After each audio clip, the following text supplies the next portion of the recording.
ਸਤਿ ਸ਼੍ਰੀ ਅਕਾਲ ਜੀ ਸਾਰਿਆਂ ਨੂੰ। ਸਵਾਗਤ ਹੈ ਤੁਹਾਡੇ ਆਪਣੇ YouTube ਚੈਨਲ ਮੋਟੀਵੇਟਡ ਐਵਰੀਡੇ ਦੇ ਵਿੱਚ। ਅੱਜ ਆਪਾਂ ਗੱਲ ਕਰਨ ਜਾ ਰਹੇ ਹਾਂ ਸਿੱਖਾਂ ਦੇ ਦੂਜੇ ਗੁਰੂ ਸ਼੍ਰੀ ਗੁਰੂ ਅੰਗਦ ਦੇਵ ਜੀ ਦੀ ਕਥਾ ਬਾਰੇ। ਭਾਈ ਸੰਤੋਖ ਜੀ ਲਿਖਦੇ ਹਨ, 10 ਗੁਰੂ ਸਾਹਿਬ ਜੀ ਪਾਰ ਬ੍ਰਹਮ ਦਾ ਇੱਕ ਰੂਪ ਹਨ। ਮੈਂ ਉਹਨਾਂ ਦੇ ਚਰਨ ਕਮਲਾਂ 'ਤੇ ਦੋਵੇਂ ਹੱਥ ਜੋੜ ਕੇ ਨਮਸਕਾਰ ਕਰਦਾ ਹਾਂ। ਭਾਈ ਰਾਮ ਕੋਇਰ ਜੀ ਕਥਨ ਕਰਦੇ ਹਨ ਕਿ ਸ਼੍ਰੀ ਗੁਰੂ ਅੰਗਦ ਜੀ ਨੂੰ ਗੁਰਿਆਈ ਦੇ ਕੇ ਆਗਿਆ ਕੀਤੀ ਕਿ ਤੁਸੀਂ ਖੰਡੂਰ ਆਪਣੇ ਘਰ ਚਲੇ ਜਾਓ।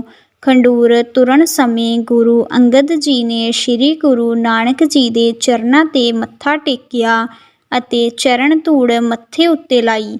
ਆਪ ਜੀ ਦੀਆਂ ਅੱਖਾਂ ਵਿੱਚ ਜਲ ਭਰ ਆਇਆ ਤੇ ਆਗਿਆ ਮੰਨ ਕੇ ਖੰਡੂਰ ਨੂੰ ਚੱਲ ਪਏ। ਖੰਡੂਰ ਪਹੁੰਚ ਕੇ ਆਪ ਆਪਣੀ ਭੂਆ ਮਾਈ ਪਿਰਾਈ ਦੇ ਘਰ ਚਲੇ ਗਏ। ਮਾਈ ਪਿਰਾਈ ਨੇ ਪੁੱਛਿਆ ਕਿ ਗੁਰੂ ਨਾਨਕ ਜੀ ਨੂੰ ਕਿੱਥੇ ਛੱਡ ਆਏ ਹੋ ਅਤੇ ਆਪ ਉਦਾਸ ਤੇ ਚੁੱਪ ਕਿਉਂ ਹੋ। ਮਾਈ ਨੂੰ ਆਪ ਜੀ ਨੇ ਕੋਈ ਉੱਤਰ ਨਾ ਦਿੱਤਾ ਤੇ ਇੱਕ ਲੰਮਾ ਹੌਂਕਾ ਲਿਆ ਅਤੇ ਅੱਖਾਂ ਤੋਂ ਜਲ ਕੇਰਨ ਲੱਗ ਪਏ। ਆਪ ਜੀ ਦੀ ਇਹ ਦਸ਼ਾ ਵੇਖ ਕੇ ਮਾਈ ਨੇ ਗੁਰੂ ਜੀ ਤੋਂ ਪੁੱਛਿਆ ਕਿ ਗੁਰੂ ਜੀ ਨਾਨਕ ਜੀ ਪਰਲੋਕ ਗਮਨ ਕਰ ਗਏ ਹਨ। ਮਾਈ ਦੀ ਇਹ ਗੱਲ ਸੁਣ ਕੇ ਆਪ ਜੀ ਨੇ ਕਿਹਾ, ਮੈਨੂੰ ਇਸ ਸਮੇਂ ਬੋਲਣਾ, ਵੇਖਣਾ ਤੇ ਸੁਣਨਾ ਕੁਝ ਵੀ ਨਹੀਂ ਭਾਉਂਦਾ। ਸਾਨੂੰ ਇਸ ਇਕਾਂਤ ਕੋਠੜੀ ਵਿੱਚ ਬੈਠਣ ਦਿਓ। ਇਸ ਦਾ ਬੂਹਾ ਇੱਟਾਂ ਨਾਲ ਚਿਣ ਕੇ ਬਾਹਰੋਂ ਬੰਦ ਕਰ ਦੇਣਾ ਅਤੇ ਕਿਸੇ ਨੂੰ ਸਾਡਾ ਪਤਾ ਨਾ ਦੇਣਾ। ਮਾਈ ਨੇ ਕਿਹਾ, ਤੁਸੀਂ ਅੰਦਰ ਚੁੱਪ ਕਰਕੇ ਬੈਠੇ ਰਹੋ, ਦਰਵਾਜ਼ਾ ਕਿਉਂ ਬੰਦ ਕਰਵਾਉਣਾ ਹੈ। ਤਦ ਗੁਰੂ ਜੀ ਚੁੱਪ ਕਰਕੇ ਅੰਦਰ ਸਮਾਧੀ ਲਾ ਕੇ ਬੈਠ ਗਏ ਅਤੇ ਬਿਰਤੀ ਗੁਰੂ ਨਾਨਕ ਜੀ ਦੇ ਚਰਨਾਂ ਵਿੱਚ ਟਿਕਾ ਲਈ। ਉਪਰੰਤ ਮਾਈ ਪਿਰਾਈ ਨੇ ਆਪ ਜੀ ਦਾ ਰੁੱਖ ਸਮਝ ਕੇ ਕੋਠੜੀ ਦਾ ਦਰਵਾਜ਼ਾ ਇੱਟਾਂ ਨਾਲ ਬੰਦ ਕਰਵਾ ਦਿੱਤਾ ਅਤੇ ਉੱਪਰ ਲਿਪਾਈ ਕਰਵਾ ਦਿੱਤੀ। ਇਸ ਤਰ੍ਹਾਂ ਹੀ ਜਦ ਆਪ ਜੀ ਨੂੰ 6 ਮਹੀਨੇ ਸਮਾਧੀ ਵਿੱਚ ਇਕਾਂਤ ਬੈਠਿਆਂ ਨੂੰ ਬੀਤ ਗਏ ਤਾਂ ਭਾਈ ਬੁੱਢਾ ਜੀ ਆਦਿ ਸਿਆਣੇ ਸਿੱਖਾਂ ਨੇ ਮਿਲ ਕੇ ਵਿਚਾਰ ਕੀਤੀ ਕਿ ਸ਼੍ਰੀ ਗੁਰੂ ਅੰਗਦ ਦੇਵ ਜੀ ਨੂੰ, ਜਿਨ੍ਹਾਂ ਨੂੰ ਗੁਰੂ ਜੀ ਨੇ ਆਪਣੇ ਅਸਥਾਨ 'ਤੇ ਸਥਾਪਿਤ ਕਰਕੇ ਆਪਣਾ ਸਰੂਪ ਹੀ ਦੱਸਿਆ ਸੀ, ਉਹਨਾਂ ਦਾ ਪਤਾ ਕਰਨਾ ਚਾਹੀਦਾ ਹੈ ਕਿ ਉਹ ਕਿੱਥੇ ਹਨ। ਗੁਰੂ ਜੀ ਦੇ ਦਰਸ਼ਨ ਕਰਨ ਵਾਸਤੇ ਸਿੱਖ ਸੰਗਤਾਂ ਬਹੁਤ ਵਿਆਕੂਲ ਹਨ। ਇਸ ਉਪਰੰਤ ਸਿੱਖਾਂ ਨੇ ਕਈ ਨਗਰਾਂ ਵਿੱਚ ਆਪ ਜੀ ਨੂੰ ਲੱਭਿਆ, ਪਰ ਆਪ ਜੀ ਕਿਸੇ ਨੂੰ ਨਾ ਲੱਭੇ। ਫਿਰ ਭਾਈ ਬੁੱਢਾ ਜੀ ਨੇ ਸਲਾਹ ਦਿੱਤੀ ਕਿ ਆਪ ਜੀ ਖੰਡੂਰ ਮਾਈ ਪਿਰਾਈ ਦੇ ਘਰ ਹੋਣਗੇ, ਹੋਰ ਤਾਂ ਕਿਸੇ ਥਾਂ ਤੋਂ ਕੋਈ ਪਤਾ ਨਹੀਂ ਲੱਗਦਾ। ਇਹ ਵਿਚਾਰ ਕਰਕੇ ਭਾਈ ਬੁੱਢਾ ਜੀ ਨਾਲ ਮਿਲ ਕੇ ਬਹੁਤ ਸਿੱਖ ਖੰਡੂਰ ਮਾਈ ਪਿਰਾਈ ਦੇ ਘਰ ਪਹੁੰਚੇ। ਸਾਰੇ ਸਿੱਖਾਂ ਨੇ ਪਹਿਲਾਂ ਮਾਈ ਨੂੰ ਮੱਥਾ ਟੇਕਿਆ ਅਤੇ ਫਿਰ ਪੁੱਛਿਆ ਕਿ ਅੰਗਦ ਜੀ ਕਿੱਥੇ ਹਨ, ਅਸੀਂ ਉਹਨਾਂ ਦੇ ਦਰਸ਼ਨ ਕਰਨ ਆਏ ਹਾਂ।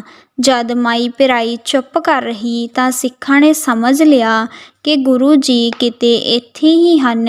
ਫਿਰ ਭਾਈ ਬੁੱਢਾ ਜੀ ਨੇ ਦਰਵਾਜ਼ਾ ਚਿਣਿਆ ਹੋਇਆ ਵੇਖਿਆ ਤਾਂ ਆਪ ਜੀ ਨੇ ਸੰਗਤ ਨੂੰ ਆਖਿਆ ਕਿ ਮੇਰਾ ਨਿਸ਼ਚਾ ਹੈ ਕਿ ਗੁਰੂ ਜੀ ਅੰਦਰ ਹਨ।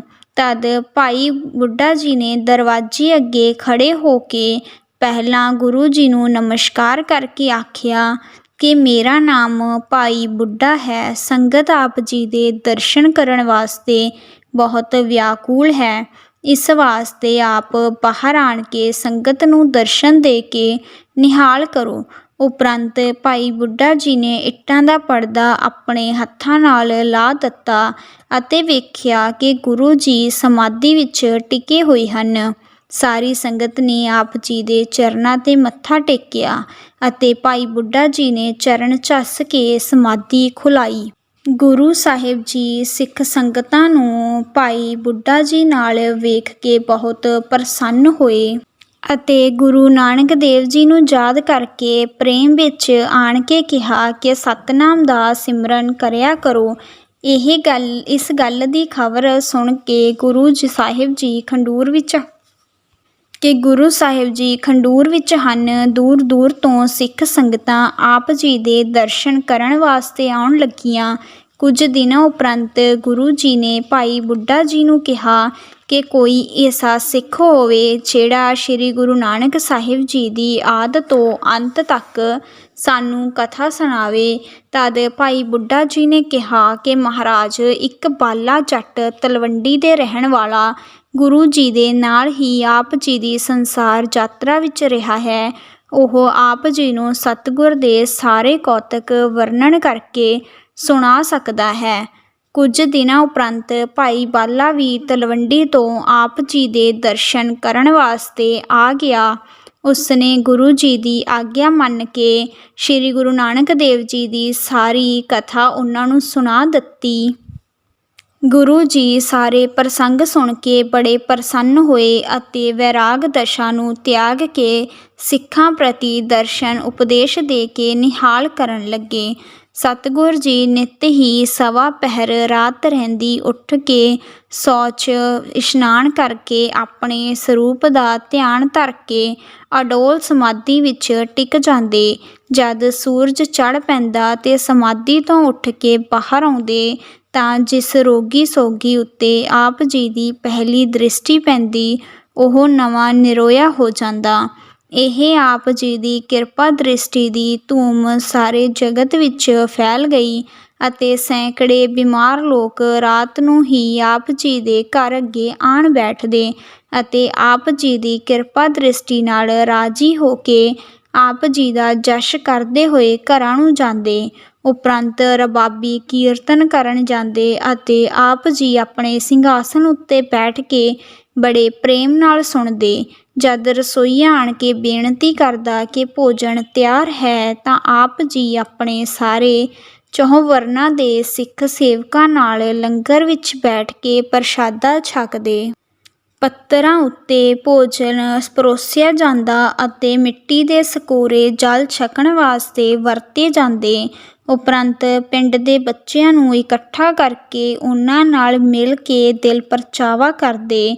ਜਦ ਤੀਸਰਾ ਪਹਿਰ ਹੋ ਜਾਂਦਾ ਤਾਂ ਪਹਿਲਵਾਨਾਂ ਨੂੰ ਬੁਲਾ ਕੇ ਅਖਾੜੇ ਵਿੱਚ ਉਹਨਾਂ ਦੀਆਂ ਕੁਸ਼ਤੀਆਂ ਵੇਖਦੇ ਅਤੇ ਫਿਰ ਜਦ ਇੱਕ ਪਹਿਰ ਬੀਤ ਜਾਂਦਾ ਤਾਂ ਆਪਣੇ ਅਸਥਾਨ 'ਤੇ ਆ ਕੇ ਸੰਗਤਾਂ ਦੇ ਦੀਵਾਨ ਵਿੱਚ ਆਣ ਬਿਰਾਜਮਾਨ ਹੁੰਦੇ। ਰਬਾਬੀ ਕੀਰਤਨ ਕਰਦੇ ਅਤੇ ਸਾਰੀਆਂ ਸਿੱਖ ਸੰਗਤਾਂ ਪ੍ਰੇਮ ਨਾਲ ਸਰਵਣ ਕਰਕੇ ਨਿਹਾਲ ਹੁੰਦੀਆਂ। ਸੰਧਿਆ ਸਮੇਂ ਇੱਕ ਪਹਿਰ ਇਕਾਂਤ ਬੈਠ ਕੇ ਆਪਣੇ ਸਰੂਪ ਵਿੱਚ ਲੀਨ ਹੋ ਜਾਂਦੇ ਅਤੇ ਫਿਰ ਪਲੰਘ ਉੱਤੇ ਆਰਾਮ ਕਰਨ ਵਾਸਤੇ ਲੇਟ ਜਾਂਦੇ। ਇਸ ਤਰ੍ਹਾਂ ਗੁਰੂ ਜੀ ਸਾਰਾ ਦਿਨ ਬਤੀਤ ਕਰਦੇ ਅਤੇ ਸਿੱਖਾਂ ਨੂੰ ਸਤਿਨਾਮ ਦਾ ਉਪਦੇਸ਼ ਕਰਦੇ ਰਹਿੰਦੇ। ਗੁਰੂ ਜੀ ਕਿਸੇ ਵੀ ਸਮੇਂ ਆਪਣੇ ਪਾਸ ਮਾਇਆ ਤਥਾ ਹਰਖ ਸੋਗ ਦੀ ਗੱਲ ਨਹੀਂ ਸਨ ਹੋਣ ਦਿੰਦੇ, ਸਦਾ ਇੱਕ ਰਸ ਰਹਿੰਦੇ ਸਨ। ਗੋਰਖਨਾਥ ਆਦਿ ਵੱਡੇ ਸਿੱਧ ਇੱਕ ਦਿਨ ਇਹ ਵਿਚਾਰ ਕਰਕੇ ਗੁਰੂ ਜੀ ਪਾਸ ਆਏ ਕਿ ਵੇਖੀਏ ਜਿਹੜਾ ਪੁਰਸ਼ ਗੁਰੂ ਨਾਨਕ ਜੀ ਦੀ ਗੱਦੀ ਉੱਤੇ ਬੈਠਾ ਹੈ ਉਹ ਗੁਰੂ ਨਾਨਕ ਜੈਸਾ ਸ਼ਕਤੀਵਾਨ ਹੈ ਕਿ ਨਹੀਂ। ਗੋਰਖਨਾਥ, ਭਰਥਰੀ, ਚਰਪਟਨਾਥ, ਗੋਪੀ ਚੰਦ, ਈਸਰਨਾਥ ਆਦਿਕ ਸਾਰੇ ਸਿੱਧ ਮਿਲ ਕੇ ਗੁਰੂ ਜੀ ਦੀ ਪ੍ਰੀਖਿਆ ਕਰਨ ਵਾਸਤੇ ਆਏ। ਸਭ ਨੇ ਆਣ ਕੇ ਗੁਰੂ ਜੀ ਨੂੰ ਆਦੇਸ਼ ਆਖੀ। ਗੁਰੂ ਜੀ ਨੇ ਸਾਰਿਆਂ ਨੂੰ ਆਦਰ ਨਾਲ ਆਪਣੇ ਪਾਸ ਬਿਠਾਇਆ। ਗੋਰਖਨਾਥ ਨੇ ਕਿਹਾ, ਤੁਸੀਂ ਆਪਣੇ ਸਿੱਖਾਂ ਦੀ ਕਲਿਆਣ ਕਿਸ ਤਰ੍ਹਾਂ ਕਰਦੇ ਹੋ? ਕਿਉਂਕਿ ਅਸ਼ਟਾਂਗ ਯੋਗ ਤੋਂ ਬਿਨਾਂ ਆਤਮਾ ਨਿਰਮਲ ਨਹੀਂ ਹੁੰਦਾ ਅਤੇ ਜਿੰਨੇ ਵੀ ਪਹਿਲਾਂ ਮਹਾਤਮਾ ਹੋਏ ਹਨ ਸਭ ਨੇ ਯੋਗ ਦੁਆਰਾ ਹੀ ਬ੍ਰਹਮ ਗਿਆਨ ਨੂੰ ਪਾਇਆ ਹੈ।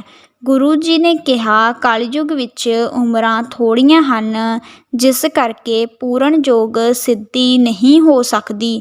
ਇਸ ਕਰਕੇ ਸਾਡਾ ਮਤ ਭਗਤ ਯੋਗ ਹੈ। ਭਗਤੀ ਯੋਗ ਨਾਲ ਸਾਡੇ ਸਿੱਖਾਂ ਨੂੰ ਸਿੱਧੀਆਂ ਪ੍ਰਾਪਤ ਹੁੰਦੀਆਂ ਹਨ। ਆਤਮ ਗਿਆਨ ਵੀ ਭਗਤੀ ਦੁਆਰਾ ਹੀ ਹੁੰਦਾ ਹੈ। ਤੁਸੀਂ ਸਰੀਰ ਨੂੰ ਸਾਧਨ ਵਾਸਤੇ ਯੋਗ ਕਮਾਉਂਦੇ ਹੋ ਅਤੇ ਫਿਰ ਹੌਲੀ ਹੌਲੀ ਮਨ ਨੂੰ ਟਿਕਾਉਂਦੇ ਹੋ। ਸਾਡੇ ਸਿੱਖ ਨਾਮ ਅਭਿਆਸ ਕਰਕੇ ਮਨ ਨੂੰ ਸਥਿਰ ਕਰਦੇ ਹਨ ਜਿਸ ਦੇ ਕਰਨ ਨਾਲ ਪ੍ਰਮਾਤਮਾ ਦੀ ਪ੍ਰਾਪਤੀ ਹੁੰਦੀ ਹੈ। ਇਹ ਸਹਿਜ ਯੋਗ ਹੈ ਜਿਸ ਦੇ ਕਰਨ ਨਾਲ ਪੁਰਖ ਦੀ ਕਲਿਆਣ ਹੋਣ ਵਿੱਚ ਸੰਸਾ ਨਹੀਂ ਰਹਿੰਦੀ। ਇਹ ਵਚਨ ਸੁਣ ਕੇ ਸਿੱਧ ਪ੍ਰਸੰਨ ਹੋ ਗਏ ਅਤੇ ਆਪ ਜੀ ਨੂੰ ਗੁਰੂ ਨਾਨਕ ਜੀ ਦਾ ਯੋਗ ਉੱਤਰਾਧਿਕਾਰੀ ਨਿਸ਼ਚੈ ਕਰਕੇ ਆਦੇਸ਼ ਕਹਿੰਦੇ ਹੋਏ ਵਿਦਾ ਹੋ ਗਏ।